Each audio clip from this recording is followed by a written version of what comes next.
আসসালামু আলাইকুম everyone, welcome to my another new video. আজকে রান্নাটা হবে সব থেকে বেস্ট, কারণ আজকে হচ্ছে যে বেঁচে যাওয়া ভাত দিয়ে আমি অনেক মজাদার একটা ফ্রাইড রাইস করব। বেঁচে যাওয়া ভাত তো কেউ খেতে চায় না, তার জন্য এভাবে করে দিলে ঘরের সবাই চেটে পুটে খেয়ে নেবে, বিশেষ করে বাচ্চারা।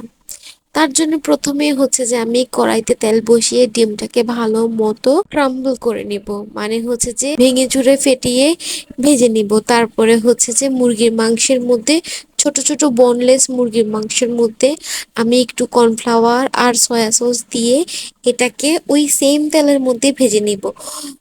ওটা ভাজার সাথে সাথে আমি বরবটি কুচিও দিয়ে দিব, যাতে একসাথে দুটোটা নরম হয়ে যায়। এরপর হচ্ছে এর মধ্যে আমি পেঁয়াজ মরিচ দিয়ে দিব, দিয়ে ভালো মতো ভাজবো। ভাজতে ভাজতে বরবটি নরম হয়ে আসলে এর মধ্যে হচ্ছে যে আমার কালকে রাতের বেঁচে যাওয়া ভাতগুলা দিয়ে দিব। দিয়ে এর মধ্যে একটু ফুড কালার, টমেটো সস, এরপর সয়া সস, ভিনেগার দিয়ে দিব। দিয়ে এর মধ্যে ক্রাম্বল করা হচ্ছে যে ডিমগুলা দিয়ে দিব।